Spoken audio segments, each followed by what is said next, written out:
Ginaya ba ng China ang J-36 Scud sa US? Parang masabi nating ginaya nga, pero hindi basta panggagaya dahil may malaki silang binago. Ang konsepto ng 6th generation fighter, halimbawa design ng jet na walang buntot, matinding stealth, AI integration at drone control ay unang binuo ng US sa Scud program. Pero hindi kinopya ng China ang isang eroplano. Kinopya nila ang konsepto ng 6th generation fighter at ang direksyon ng digmaan. Kung titingnan mo ang J-36, tailless design, tulad ng inaasahang Scud, network warfare, US doctrine ito. Loyal wingman drones, parehong konsepto. Pero may malinaw na pagkakaiba. Ang ginawa ng China ay 3 makina at hindi ito estilo ng US.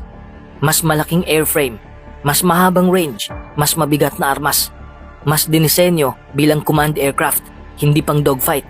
Ibig sabihin nito, ito ay Chinese interpretation ng hinaharap na digmaan sa himpapawid. Habang ang US ay nagdi-design pa, ang China ay may lumilipad ng prototype. At sa modernong digmaan, hindi ang unang gumaya ang panalo, kundi ang unang maging handa.